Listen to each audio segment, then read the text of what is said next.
everyone. I'm Leslie Gordon, President and CEO at Food Bank for New York City. Each day, remarkable people are stepping up to support communities in need right here in New York City. And today, I'm headed to Yankee Stadium to hear from one of these extraordinary individuals, Aaron Boone. And while Aaron's widely recognized as the manager of our New York Yankees, his legacy off the field is equally significant for Food Bank for New York City and the nearly 300,000 New Yorkers who are struggling with food insecurity in the Bronx. Come with me to find out why.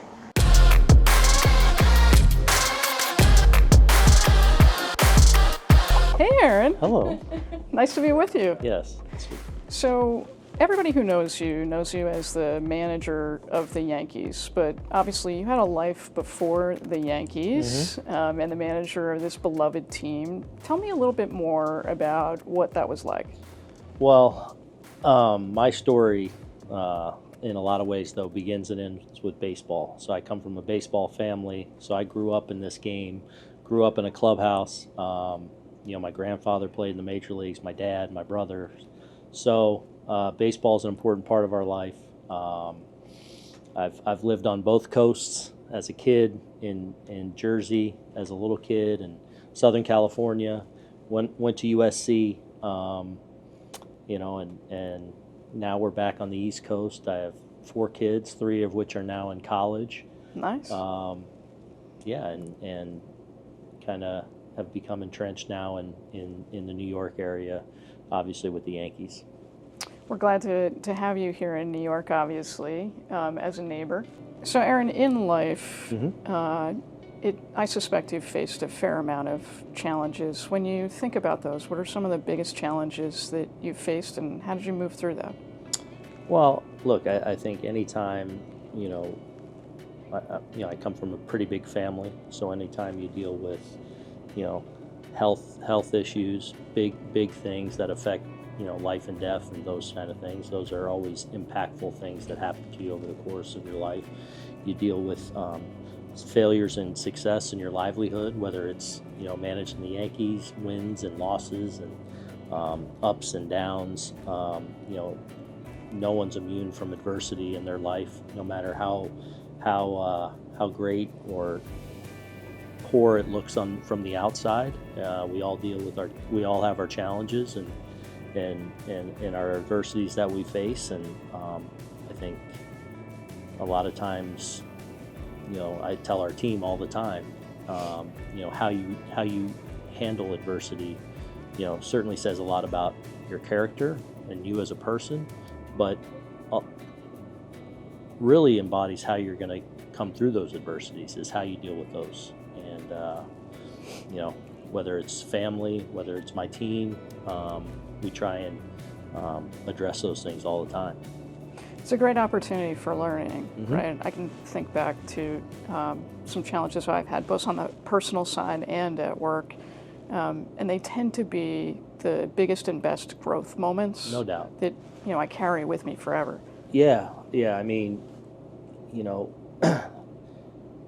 adversities and great moments in your life. Yeah, for sure. Always lend perspective.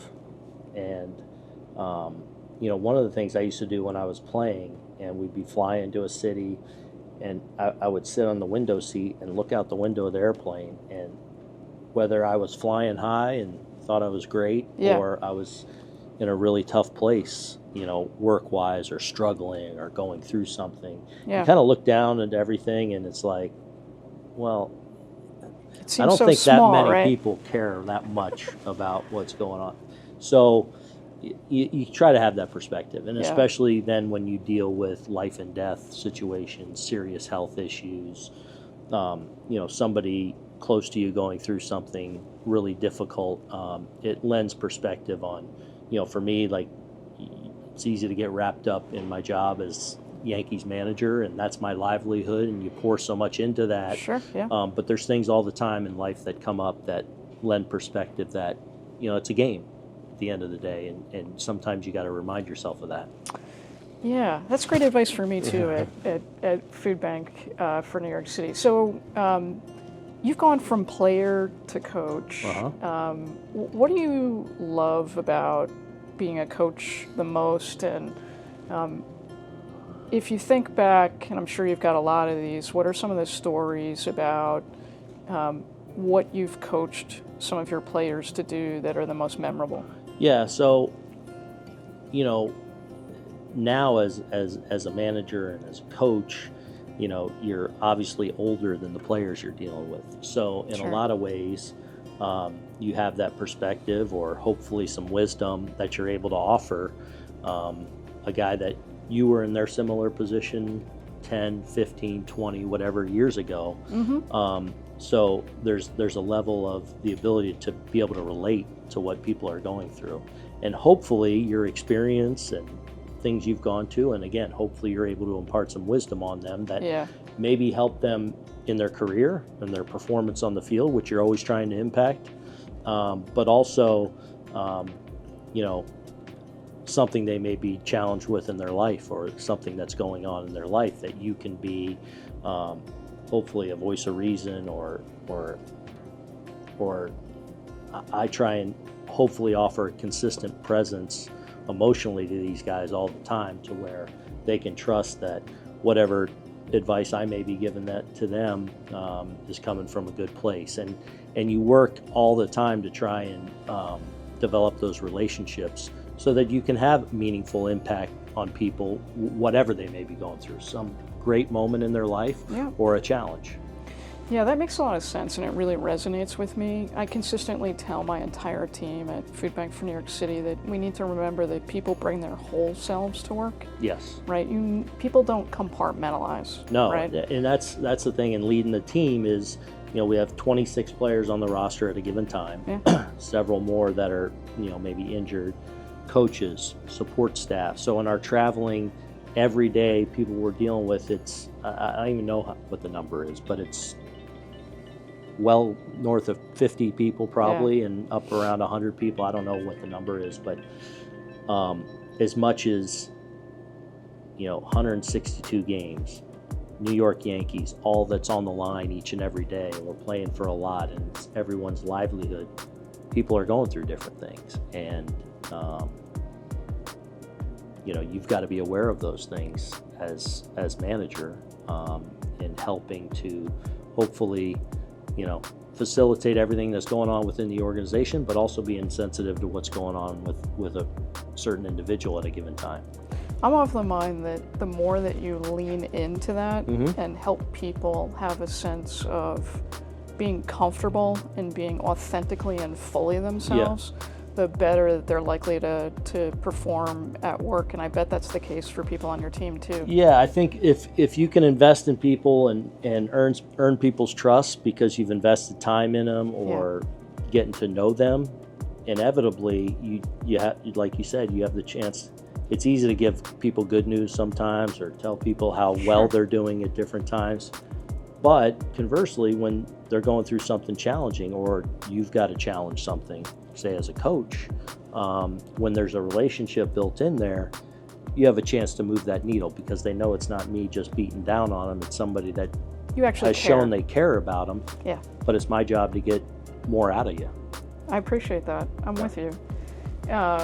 So talking about impact, we have the humbling good fortune to work with the great Yankees organization to make sure that people right here in the Bronx have consistent access to good, nutritious food, right? Which we both know is fundamental to positioning them to be able to achieve their dreams, live their best life, take a lot of stress out of it for moms and dads and caregivers.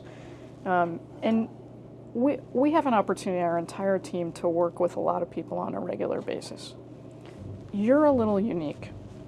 So I want to share a story with you about what I've heard about you from my team. And then interestingly, I heard something very similar when I was out at a distribution in the Bronx this past weekend in the cold with my gloves, my hat, and my scarf on. So you were out not long ago, and we had some media who were helping to tell the amazing story of the collective good work that we do. The media left, and you had a choice. So they shared that you stayed it was freezing cold that day, and you chose to keep lifting boxes and talking to clients online, and that's what matters to us every single day.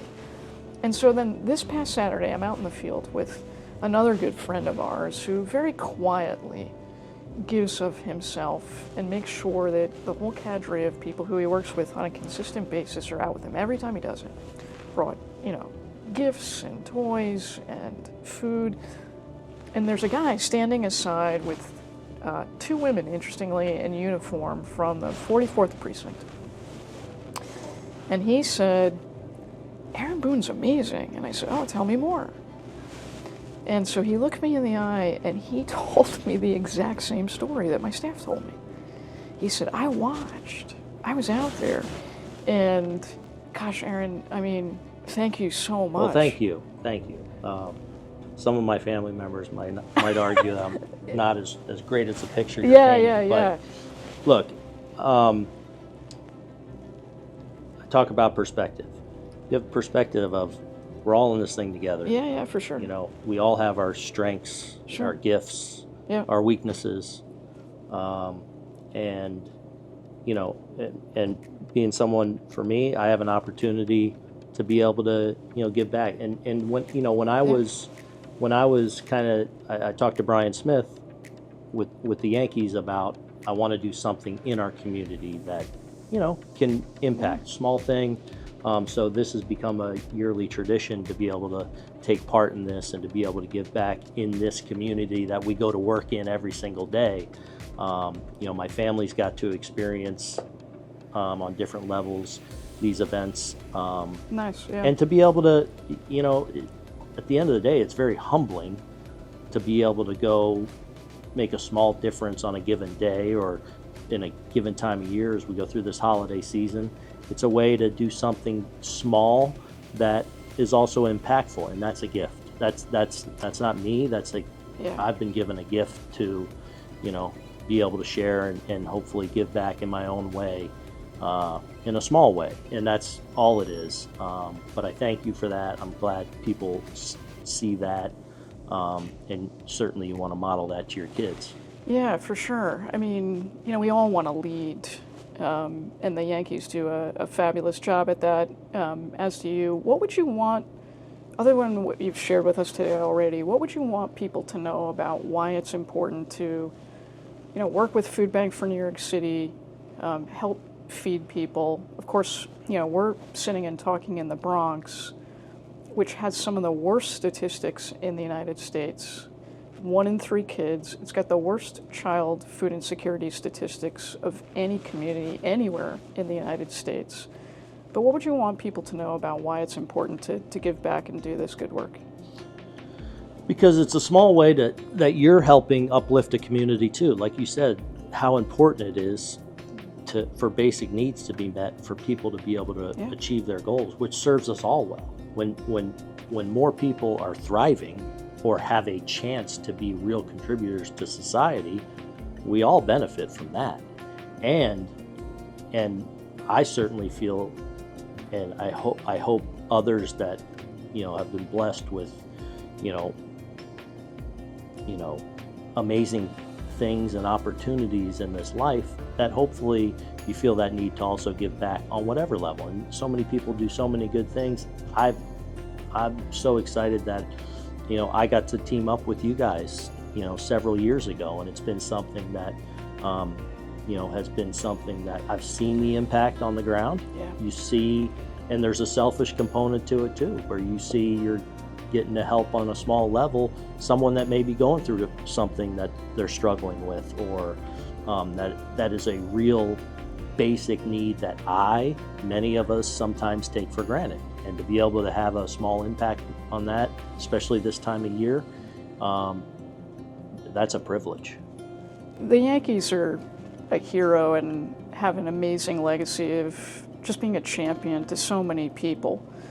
And yet, you're an everyday hero to so many New Yorkers in need, including those who stand on the line in the cold and the wind and the rain, just to get food to, in a lot of cases, make it to a next day. What do you think when you hear that you're an everyday people to so many who live here right in New York and need your help?